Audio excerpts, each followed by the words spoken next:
or any other third party. You may be charged an external handling fee of Good afternoon, good morning, everyone, and welcome back. We are going to ask everyone to go ahead and mute. We have a full house this morning. We're really excited. We're welcoming everyone back to Build Initiative's home-based childcare webinar series. Today, we're going to be talking about centering authentic home-based childcare educator voices in the early child care and education system. We are going to ask that everyone goes ahead and mutes. We have possibly up to 300 people joining us today, and we do want to keep it in a meeting setting so that we can make this as interactive as possible. So right now, as we get settled and before we start reviewing the agenda, we're going to ask that everyone let us know what your role in home-based childcare sector is. Choose as many as applies because we know so many of you wear so many hats. You also feel free to introduce yourself in the chat box. Organizations. Thanks. My name is Danielle Fuentes Johnson, and I am with the Build Initiative, and I'm excited today to be joined by my partner in this work at Build, Gina Capito, as well as many speakers that we're really excited to hear from today. Can we go to the next slide, please? Today, we're going to take a look at the guiding principles for engaging authentic voice, and we'll have Lynette Dumas of NAFCC share those with us, and we'll also then take a look at some state and community approaches, and then we'll discuss next steps. Why don't we pause and go ahead and share the poll. Wow, so today we have quite a mix. I'm looking forward to seeing the other category, but we have quite a number of you that are involved in directly supporting home-based childcare educators, as well as those who are working in the administration of the systems that support them.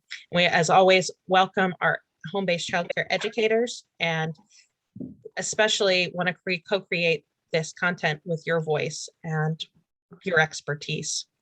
So with that, that leads us right into our core beliefs, and I'll turn it over to Gina Capito. Thanks, Danielle, and morning all. I'm in Chicagoland, so it's still a little bit more morning for me, afternoon to all of you further east.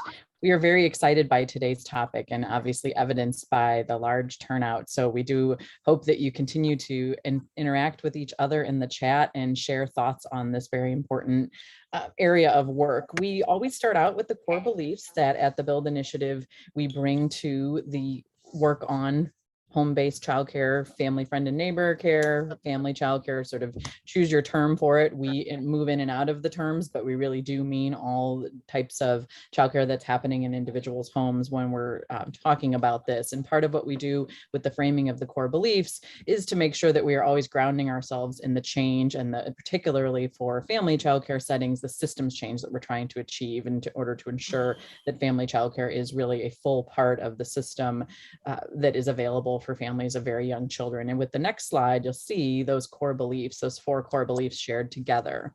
So we could advance things. What we are going to do today, we're going to, of course, talk about the core beliefs briefly, but then we're also going to talk a little bit about the unprecedented opportunity of investment that we have in childcare right now. So before we move to that, I just wanted to note that as we think about how we are ensuring authentic voice of family childcare providers in the work, we see this in all the core beliefs. Just a second, sweetie. You have to go in the other room. My apologies. Can you wait 1 second for mommy to finish?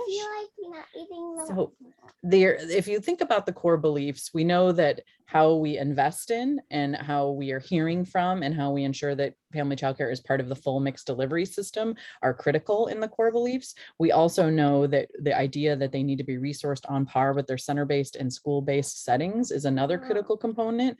We also know that how we are hearing from family childcare providers is critical to how all of these things play out. out in the work that we do. So that's why we really think about these core beliefs as relating more to the systems change that we want to see within the work that we're doing. And so we anchor our work in that. As I mentioned, what we wanted to do, I appreciate that you all love hearing her voice, because she's clearly not going to leave us alone until I meet her need. She does not care how many people are on today's webinar at this point in time. But the next slide, please, so we can talk about this unprecedented opportunity in front of us. So what we really want to also do is think about this unprecedented federal investment in childcare and what has occurred regarding childcare.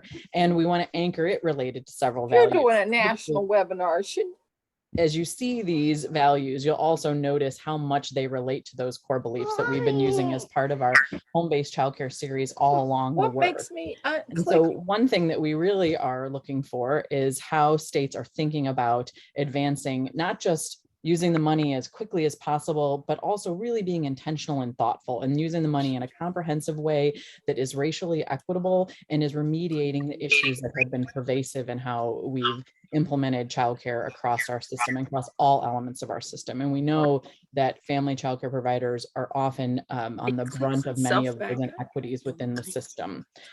We want to also acknowledge, as one of those values, is that there's no one element of the childcare system that can address all of the challenges and take all of the focus of the opportunity. So it really does need to be comprehensive. It needs to be thinking about the big picture and long-term change, and even acknowledging that while the investments may feel short-term, 2 years of investments can do a long way to the sort of long-term change and goals that we hold for the type of change we need to see. It can be a significant investment to get you started on that path. And so we share these values particularly today as we move into thinking about how you're harnessing authentic provider voice in this work, because this is a critical element of what we're doing right now as a system.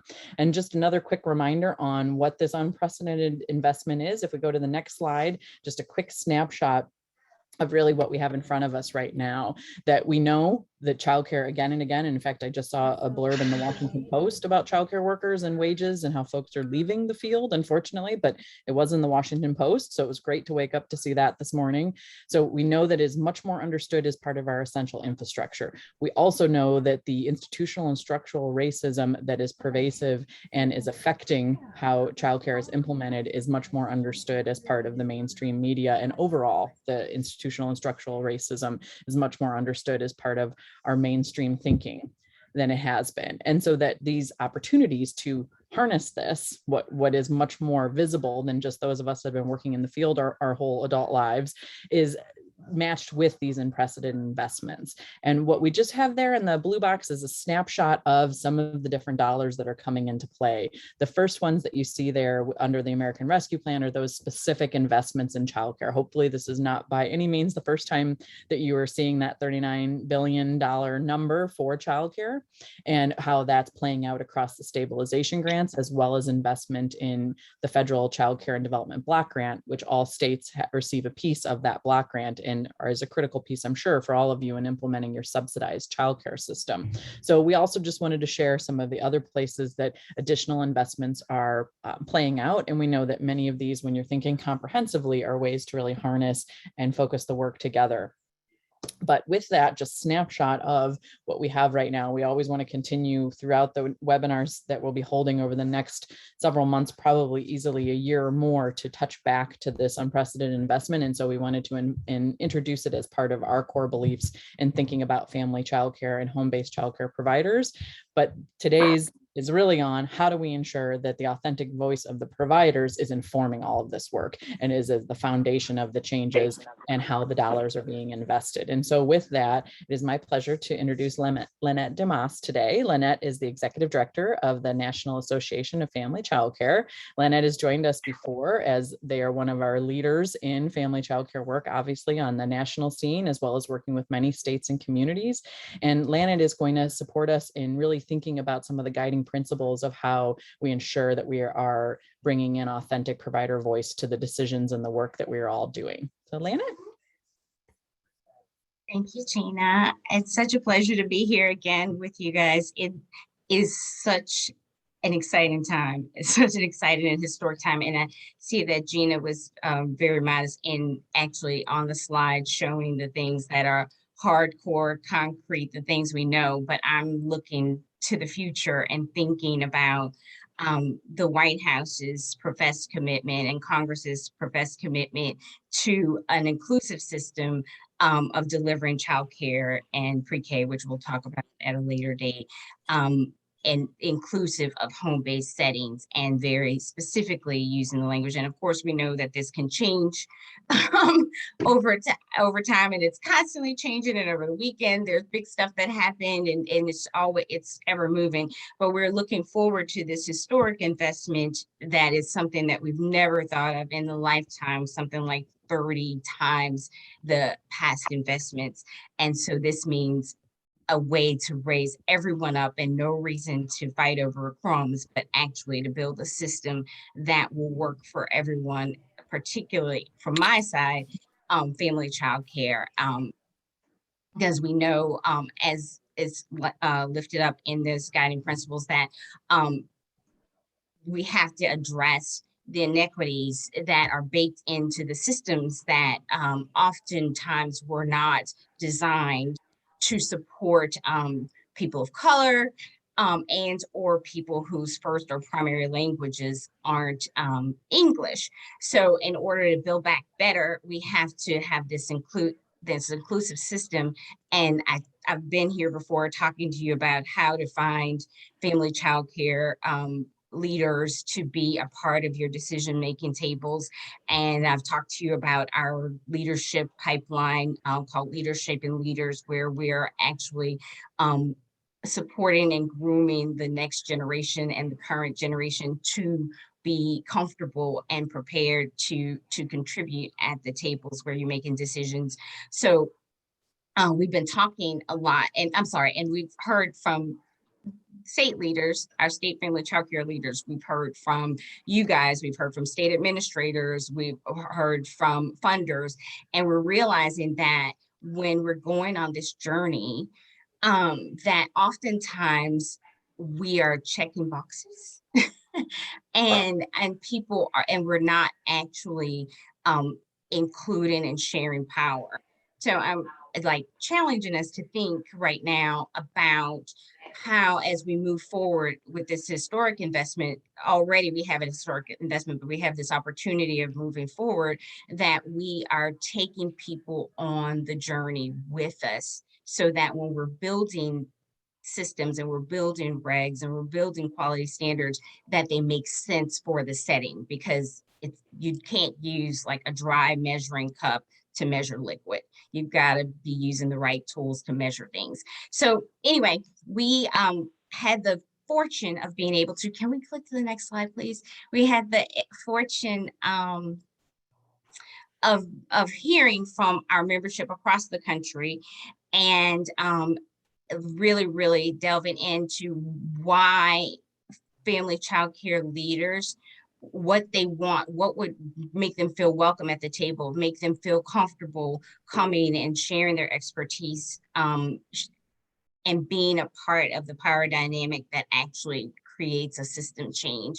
And these are the things that we heard specifically from them. It boiled down to, it was repetitive themes that came up, and it boiled down to family child care providers, practitioners, professionals, that the P can be lots of things, being respected and valued as leaders, as people, as educators, entrepreneurs, business owners, and actually that they are able to share power with the decision makers, because we all want self-agency. So I want to go to the next slide. So specifically, in their words, we've heard these things, and I don't normally like to read the slides, but there are certain points that I really want to lift up, because what I heard mostly is nothing about us without us, to steal a mantra. So we want to make sure that, and you've heard this before, and but this is what they said. So obviously it's something that people feel. Considering the time of day and the location where family child care is expected. When we have a meeting, if we have a meeting in the middle at pickup time, or we have a meeting at drop-off time, it's hard for people to come and participate and be their full selves, even in this Zoom time. That we want to remember language access and language justice, because it's important for people to share in the language that they feel the most powerful in. And that's how we're going to move forward, is when people are able to see themselves and to express themselves and to work together in their power, which has a lot to do with the language that you think and communicate in. This, I think, is the most important piece that resonates the most with me, is that seeing family child care as peers and as experts. I think a lot of times we subconsciously are not in a space to accept family child care as actual peers. They're peers of a kindergarten teacher, peers of a child care center, peers of policymakers. So we're peers. And compensation is huge. So when we're talking about having people move along this continuum, having a funded on-ramp and realistic expectations that, and I've heard from providers where they'll say, well, I went and I have my bachelor's, I have my master's, I have my teaching certification, but there is not a change in how I'm paid as a family child care program delivery person. And so how are we actually incentivizing and compensating for the expertise that's being brought to the table? And then we have to unpack, as we're building back better, we have to unpack all of our ideas and see how they benefit family child care and how they may hinder, those unintended consequences. I think there's some language that in the federal legislation right now that we're dealing with that, down the line, potential federal legislation that down the line may be a hindrance to the family child care, and hence the system and the supply in general. And then I think the other piece that came up a lot was appreciating and respecting the home, because it is someone's home. It's not a different facility like a child care center or school or Head Start program. This is someone's home that they live in, that their family, has Thanksgiving dinner in, or does homework after school.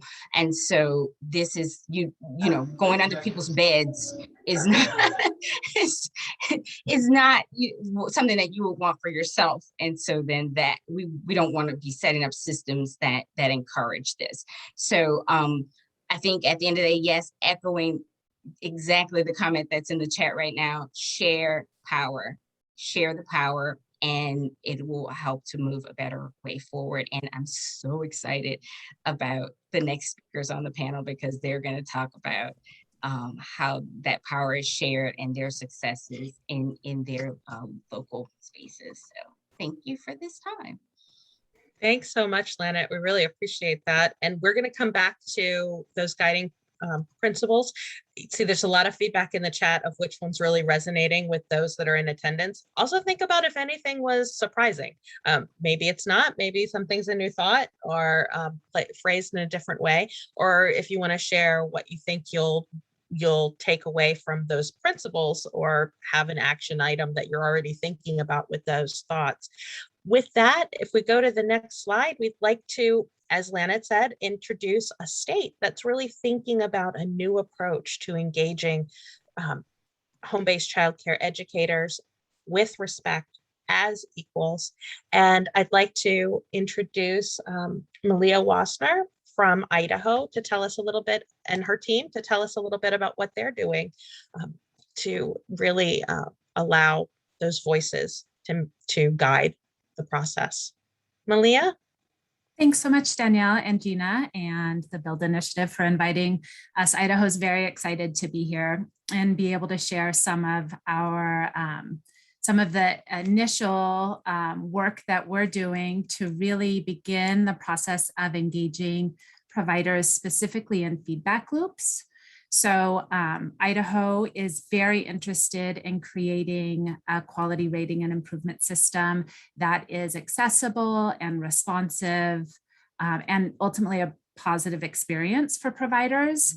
And so we know we have some room for growth and are very committed to not being the decision makers in what areas of our system need to be changed. What we would like very much to do is to create a process in which providers are co-creating solutions and change with us. So if you want to jump to the next slide, I'll show you a little bit of background data on this new and this new endeavor that we're engaging in. So we, unlike what we've done in the past, where we have sought either survey responses or evaluations of our system or programs from providers, and ultimately used their feedback so that we could then make the changes that we thought were necessary. What we're really interested in doing this time around is designing feedback loops that engage providers such that we're listening and responding to in a continued loop format so that we ultimately, as I said before, come to the place where we're co-creating what those changes are. And the way we decided to start this process was to identify a small handful of home-based providers. So this has become a more and more marginalized population within our quality rating and improvement system.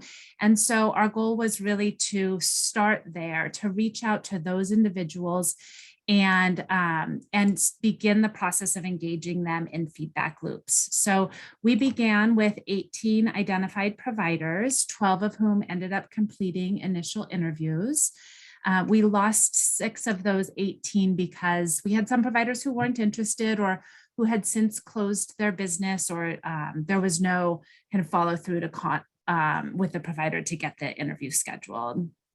But of the 12 that were completed, they were all conducted over Zoom and averaged about 30 minutes. 11 of them were conducted in English and 1 was conducted in Spanish. And again, all of the participants in this initial feedback loop process were home-based childcare providers, one of whom was started through the Refugee Childcare Business Development grant here in our state. So the initial, the reason why this slide is titled Designing Feedback Loops is because what we were really interested in, and you can jump to the next slide, is not starting off with asking providers what they thought was working well in our system and where they thought our improvements could happen. We wanted to go even a step before that and find out from them what they thought we should be asking providers. So we weren't jumping right into an idea of what our feedback loops would look like. We actually engaged these first 12 providers in telling us what they thought it should look like. So the interviews consisted of 9 questions. We asked them what methods they thought we should use for for engaging providers in feedback loops. We asked them what the characteristics of the providers should be. Who should we be asking to participate in this opportunity for giving real authentic feedback and ultimately helping us co-create our changes. Overwhelmingly, the answer to that question was everyone. We need to be bringing everyone to the table. We cannot, we can't center the voice of a single group. So it needs to be all home-based providers, all center providers, all directors, all teachers. We needed everybody at the table.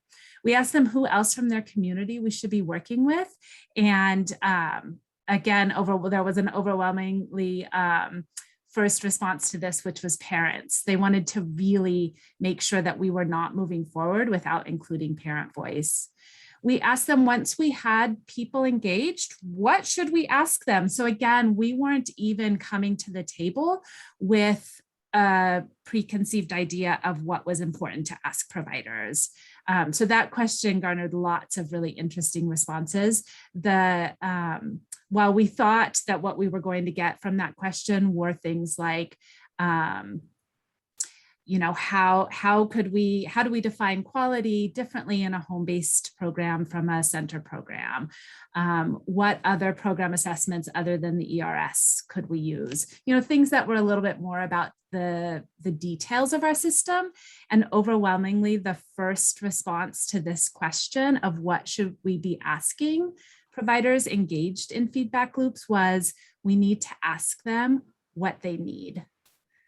What help do you need? And so that was really eye-opening, because of course, as a systems person, I would have jumped right to those systems questions. So this was really helpful in helping us start to create what this would look like moving forward.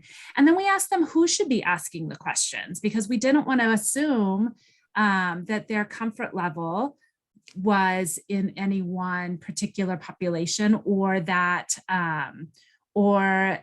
they favored somebody who was unbiased versus somebody who had a relationship with them. So we really wanted to know what their input was on that. If you jump to the next slide, you'll see that question 6, I've given a little bit more detail to. So one of the questions we asked was, how should we compensate providers for their engagement in feedback loops? And of course, again, we had lots of ideas on our end. And if we think back to some of those earlier slides from Gina, we know that there is money available right now that can be used to support our compensation for providers. We really wanted to put our money where our mouth was, and not just talk the talk. And so we have dedicated funds to support our work in engaging providers in helping us bring their voice to the table. And so we wanted to know how to use that money. These 12 providers were compensated for their time and expertise during these interviews, but we wanted their input in how that would look moving forward. And again, with somewhat of a surprise on the number one answer across all of the interviewees, is that they first and foremost said, you know, listening and paying attention to what we're saying is compensation enough. We want to be listened to. We want to be valued as an expert in this role. And then they said, however, if you'd like to compensate us, and here are some of their suggestions, lots of suggestions for gift cards or raffles or items that would go back into supporting their program. So books and puzzles. There were suggestions of actual dollar amounts. And then there were suggestions that were a little outside of our reach and definitely outside of our preconceived ideas for what answers would be. You know, they said, we need wage enhancements. We need to be making more money. We need you to provide us a sub for an hour so that we can fully engage. Can we get training hours for engaging in this type of work? Is there any sort of additional compensation or recognition? And then again, there were a couple of answers that really kind of went straight to my heart. And one interviewee said, it's really important to send a thank you card afterwards. As note to self. So we found that this information was not only really informational, but really important. And we are committed to compensating providers through this process. So we'll go on to the next slide yet, and I'll finish off with the last 3 questions that were a part of the interview. We asked them what we should know about engaging in this process that we might not know yet. And we asked what barriers they thought we might encounter in this process and how we would overcome those barriers. And then finally, we asked them, this is one of my favorite questions, how we would know we were successful at the end of all of this.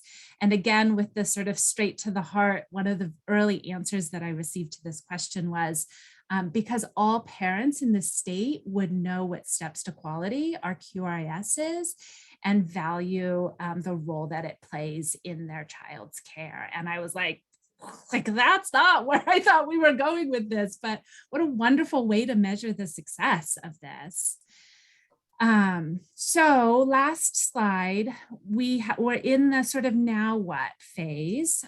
So if you want to jump forward, this is where we're going from these 12 interviews. So these are the proposed next steps that I'm now taking back to the 12 interviewees. Our first proposal is that we compile the questions. So that question 4, what should we be asking? That we compile those questions, and we send out a survey to all childcare providers in the state. And our rationale here for this next step is that the interview data overwhelmingly called for us to ask for input from all providers, as I said. So we're not going to segregate our populations in our next step. We are going to hear that loud and clear and include everybody. And then the interviewees results also showed that email was the second highest method suggested for contacting providers. So we'll do this first step via email. After that, on that survey, we will additionally ask for interested providers who want to do more targeted feedback, either coming together in group conversations or acting as an advisory board or a small group of feedback loop participants.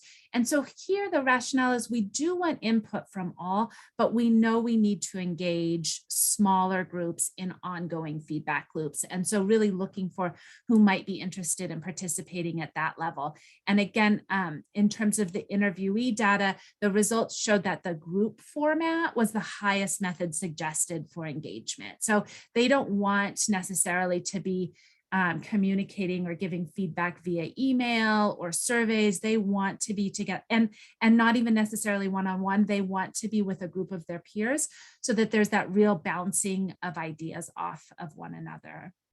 So the next step we'll do is compile the results from those surveys. So Idaho Stars, our project, will do the prep work because we'd like to save the time the providers participate so that they can more effectively come together in the final step to review. So a big part of the feedback was, we don't have a lot of time to do this. We want to do this, but we don't have a lot of time. So we're going to take the heavy lift there and then bring the 12 interviewees back together for a group conference over Zoom and review those results then and collectively determine what the next steps are. So again, using their feedback that large groups are the way that they want to engage and that we work to continue engaging them in feedback loops, not only with those original 12, but with whatever comes of these next steps. So I'm excited to see where we go from here, and I'm more than happy to share our outcomes with anyone who's interested. But for now, again, thank you to Danielle and Gina and the Build Initiative for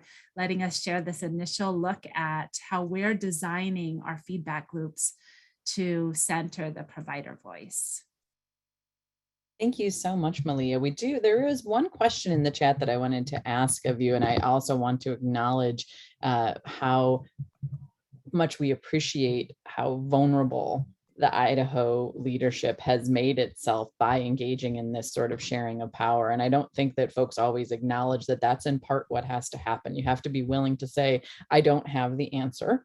I don't believe that the way that I've always gathered information is the way that it should be good enough or meets the needs of everyone, and then ask and be okay with whatever the answers are. And so this example is such a process example of taking a step back to really embody the guiding principles and ideas that Lan had introduced, that you have to go, you can't just take those and say, okay, now I know what to do with these, but actually go even further back and say, tell us how we should go about this, and then be responsive to it. Even the idea that Idaho is taking the proposed next steps back to the providers and saying, what should we do next? It continues to demonstrate that honoring and sharing of power. It's just so cool. So thank you so much for that. And one of the questions that was asked was whether so there's actually a couple now in the chat. So thanks folks for putting things out there.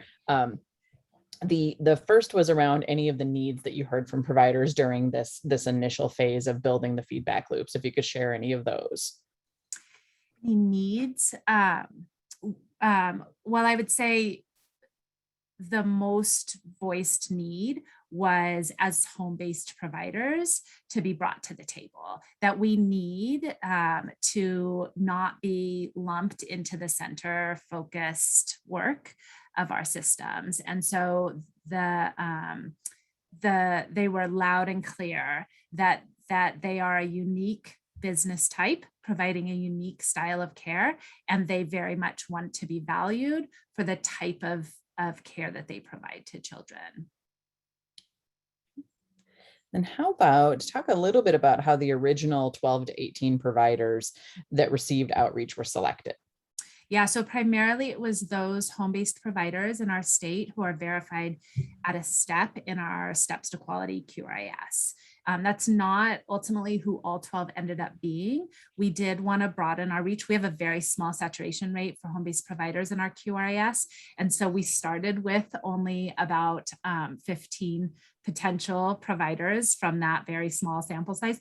But we did want to expand beyond just those so that we could have the opportunity to include non-white and non-English speaking providers in this opportunity. So we did reach out to a few providers who aren't yet verified at a step, but who have shown interest in our QRIS, who provide care either primarily in Spanish or again, who are programs who are funded, who were initially began through funding through a refugee childcare business grant. Great, wow. And I think we got the answer to this one, but just to confirm that the QRIS or Idaho Steps to Quality is being used to measure the family childcare quality, or you're at the beginning stages of family childcare is being included in your QRS. That was one of the other questions. Yes, so they are, and they always have been included in our QRIS. They just participate at a much lower rate. So we have a voluntary system. We average about not quite a 20% saturation rate for all eligible programs in our state. And of those, a very, very small percentage. So I told you we started with 15 programs who were at the beginning of this interview process. We actually started with 20 who were verified at a step, and we're down to only 15 in our state by the time we started this process. So it is a system that is accessible, it is a system that is available to them. Whether or not it's accessible is something we're working on. Exactly, hence the feedback loop. Sorry. Yeah. Okay.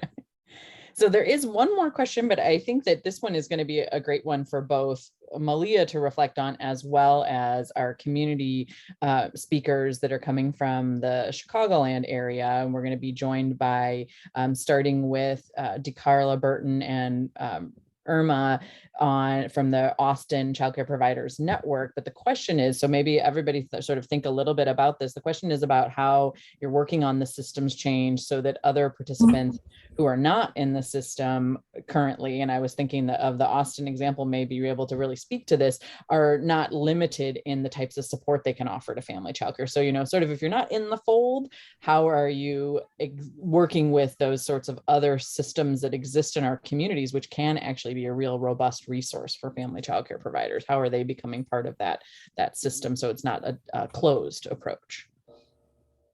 So Malia, if you want to jump in before I turn it over to Ruth, but I'm just checking in to see if you want to hang on and wait and hear to the Austin folks. Yeah, in the interest of time, I would love to hand it over. I'd love to hear more about what they have to offer today. Okay. Yeah. And if you have anything to share in the chat too, we can always go back and forth in the chat as well. So, and it's actually Ruth Kimball, my apologies, Ruth, and Ira that are starting us. So go ahead, Ruth. Thank you, Gina. I have had a very interesting journey in this childcare field. I started out as a family childcare provider 25 years ago in the home, and I worked in the home for 10 years before I moved to a center base. But my passion has always been with family childcare because I knew there were so many challenges as a family childcare provider. But in my journey from family childcare to center base, I have developed some really great relationships with the community. It is so important that you have these community partnerships. I say that because I work with the organization, I serve on their board, and they funded us to do capacity building. So now we are able to hire staff that support the work that we do in the network, and also the relationship that we have with our legislators. We've been funded for a project starting in January with engaging 20 providers, family child care providers and center-based providers in the CDA process. We felt it was best to start at a ground level so that we can get these programs qualified for Head Start. So that's where we are now. We're in the planning stages of developing the accreditation for family child care and CDA programs for the family base. So again, the relationship that we have with the community has enabled us to get funding from community programs to build our capacity. I am so passionate about this relationship that you have to have with your community and with your legislators, because they'll know your story and they can take it back to whoever to fund you. That's my story. Thanks. Why don't we go ahead to the next slide and you can tell us more about the Austin Child Care Providers Network. Okay, we were founded in 1998. I'm the founder with the mission to empower early childhood educators with knowledge, skills, and best practices, which ensure high quality learning programs and sustainable businesses. ACPN has a network of members that represent 50 center-based and family child care home programs. ACPN members annually serve 1,200 children. We are committed to supporting our members to become a highly trained early childhood workforce to ensure the school readiness and future success of young children. Next slide, please. ACPN provides training for our annual symposium, which we didn't have last year because of COVID.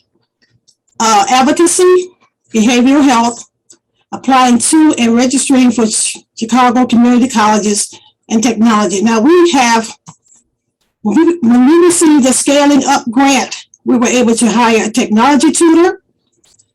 We were able to hire a grant manager. We were able to hire a program manager. So this is what it has enabled us to grow in this industry. Next slide, please.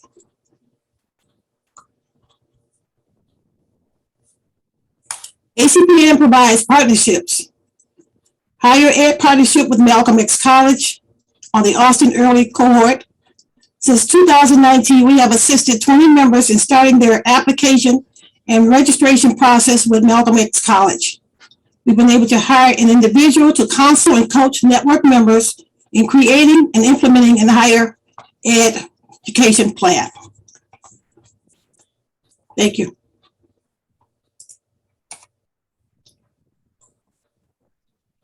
Emma, would you like to add anything?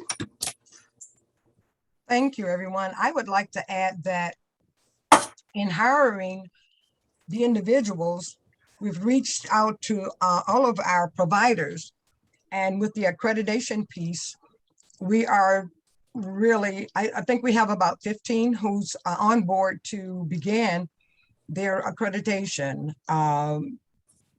starting probably in a couple of months. So with this, once we can get them to a certain level and have them understand how to maintain that, what we're doing is empowering them to pull themselves up so that they can be diligent and, you know, consistent in their own growth. That's the whole gist of this. We want them to pull themselves up so they can pull other providers up along with them. Thanks. Thank you. Thanks so much. Now we'd like to invite DeCarla Burton to tell us a bit about her organization, and then we'll circle back to hear from all of you sort of how this came about, like how how you also continue to incorporate the voices of your members and providers in the work you're doing. Next slide. I'll introduce DeCarla Burton. Okay, can you hear me? Yes. Yeah, okay, there. Hello everyone. Thank you, Danielle and the Build team for bringing us all together. I'm really excited to see all of you for taking the time to join us, because I realize that we can really become powerful through networking and forming family child care associations across the state as we share resources and support each other, which leads me to supporting Professionals Network Association, which I founded back in 1998.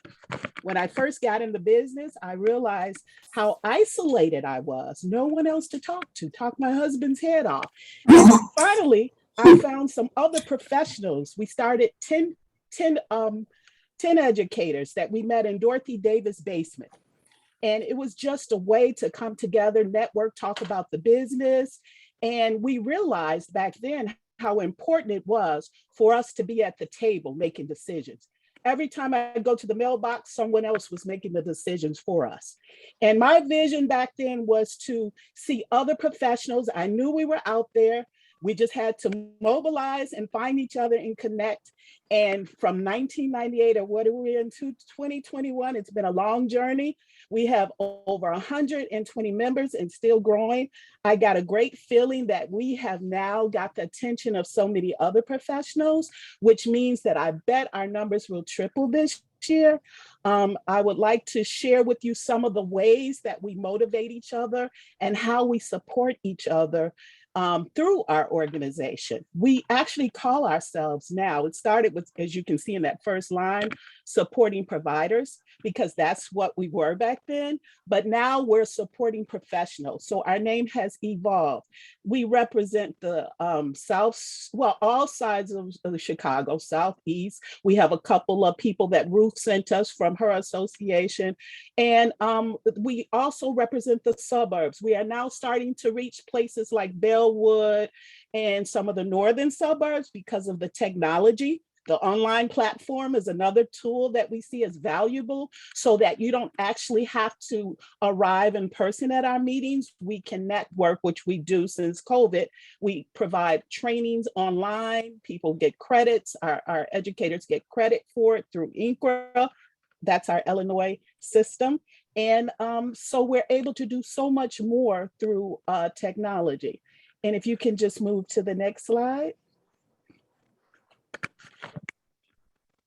Our mission is to be recognized as a respected partner in the child care industry, and as we want to be advocates in the field of early childhood.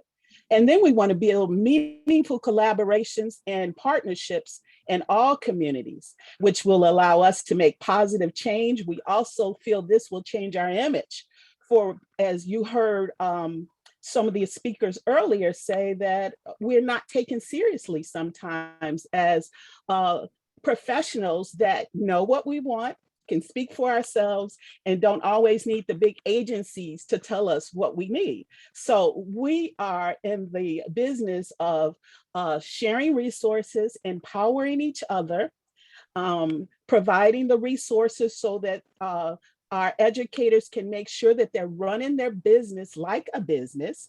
And that's through our BAS system, the business administration scale, or we may scale it down for those that are just entering the business, just to give them some formats on how to set up their budgets, et cetera. And so we just do all kinds of great things as we come together and figure out what our needs are. If we can move to the next slide, I'll give you some ideas on how that happens. Well, as I told you before, we consider ourselves a family. So you may hear that language a lot, extended family. And before I just point out some of these arrows here, one way we do that, which we learned over the years, was to stop moving so fast and just acknowledge each other. That means that if someone lost a loved one, we make sure that our organization uses our dues, because that's how we fund our organization, and a few fundraisers, to send flowers for anyone losing an immediate family member. We send birthday cards out. At our meetings, we have Stevie Wonder come on and serenade the members to wish them a happy birthday. And we do that by month. So we list everyone in that month whose birthdays it is, and we celebrate before the meetings. Now, what that does is it lets everyone know that there's no big I's and little U's, that we're all in this together, and that we recognize and respect each other. And that builds strong relationships. And so I feel that we've got that right. Some of the other things that we are doing now is to bring in partners. You heard Ruth speak about the community and partners. We realize that we have a set of skill sets that we are very good at, but we need others with other skill sets to bring in to continue to push us forward. And that's the accountants and the CPAs or the organizers that understand some of the other systems that we're not real clear with, like capacity building. We have this fantastic young woman that is here to help us build our capacity. With that said, let's look at our professional growth. We are now working with 12 of our members, and we're helping them move from the Bronze Accelerate to the Silver Accelerate. We have a little stipend that we give mentors in our association to work with 2 mentees. And then myself and our capacity builder person works with that group to make sure everything runs smoothly. And our goal is at the end of December that these people will have moved from Bronze to Silver Accelerate. So that's something that we're doing. We're looking at accreditation in the future. We've had some of our members say that they want to become accredited. Well, guess what? Some of our members are already accredited. So why can't we set up partnerships or supports or peer systems that will help some of their colleagues to move to that next level? We attend McCormick Leadership every year, and we encourage our members to do so. So some of our members will encourage others to get into that leadership program. And then if they need some assistance or some pat on the back or some encouragement, we have people that have gone through it already to give them that moral support. And it continues with the professional growth. Of course, having an association eliminates the feeling of isolation, which I felt years ago. I don't feel like that anymore. If I'm stuck and I don't know all the answers, I put something out in my group chat or I call some of my fellow educators, and together we figure out the solution. We share resources across the board. We continue to network through our Power Hour chats. Say there's a burning issue. One of those burning issues was during COVID. We were all caught off guard. And let me just move a little forward. A specific topic that came up was when we found ourselves doing online learning with after schoolers. A lot of our people had different issues. They were trying to figure out what the best way, some of the formats, the best internet, etc. So we called a Power Hour chat. And that's a Zoom meeting that anybody that's interested comes in, we explore, we share ideas, and then we come out of it feeling a lot better because we know others are experiencing that and we support each other that way. We have what's called group app. You've heard of the group phone apps. We have 3 different sections, one to acknowledge graduations, deaths, anything that people want to share that's personal. They ask for prayer and the members encourage them in prayer. It is also turned into a way to encourage you to eat better, or someone giving tips on how to be healthier, which we realize we really need to become the best at what we do. We have to take care of ourselves. So that's what that chat line is for, and to acknowledge birthdays, things like that. The other one is to referral. If you have families, a lot of us are full, that are looking for childcare in a certain area, then they put that parent out there, and the educators then call. And if it's a match, then they would put it back out on group and let everyone know that it was a match. And then we have an information one, anything hot off the wire, new COVID changes, regulations, DCFS guidelines, any questions or information is on that flow. So we're constantly in contact. We're constantly abreast of what's going on in our industry. And then the ongoing continuous peer-to-peer mentorship, in which we, the more seasoned educators, mentor those coming into the business. And guess what? As we move forward, we realize we cannot do it just on our own. It is time to make sure our assistants are part of this wonderful network, because they represent us in our businesses and they need to feel empowered and they may move on and become professional educators like us. So our membership is now open. It's always been open, but we're really pushing for our assistants to join. And then many of our educators have now opened centers. And what's so unique about this is we're thinking, well, we have set up really our association is based on family child care, but because they didn't want to leave, we had to now develop, and we're developing a committee for center base. That means that issues that are pertaining to centers, they will have a platform as well in our association, which they don't want to leave because it's theirs too. Now we are embracing centers. I think we have like 14 centers now.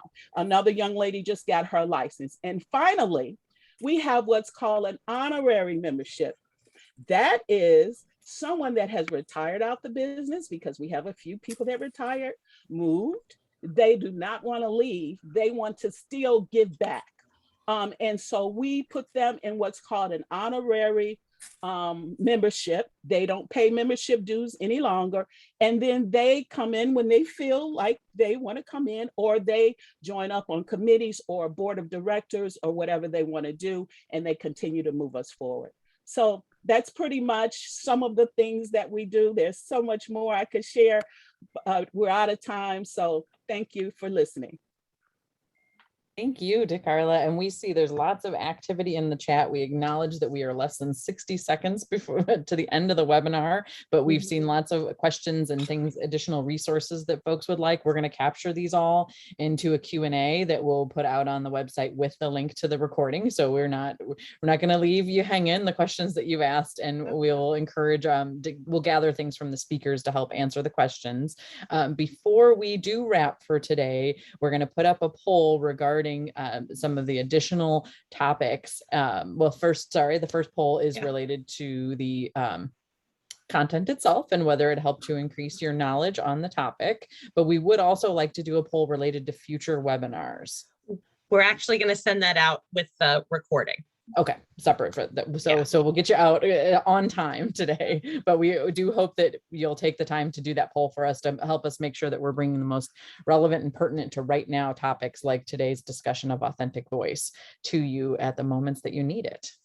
And then Jonathan, can we go to the what's next slide? In the PowerPoint, everyone will receive a copy of the PowerPoint and the recording link.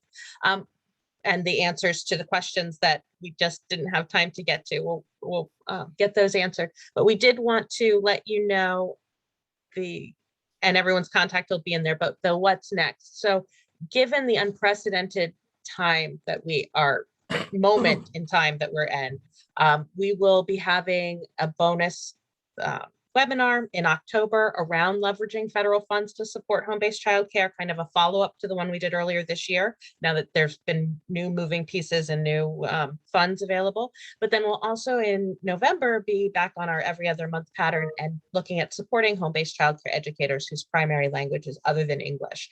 We know that's a large percentage of our workforce, and we want to make sure we're putting linguistic equity to the forefront as well.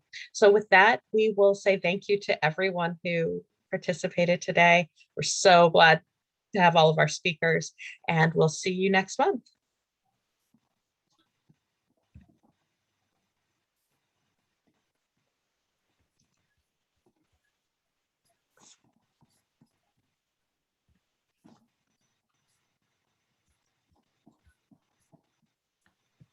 Hey, Danielle, this is Danielle. Is there a debrief after this? Yes, so there, the email, I'll resend that link. That's on the, so we can pause.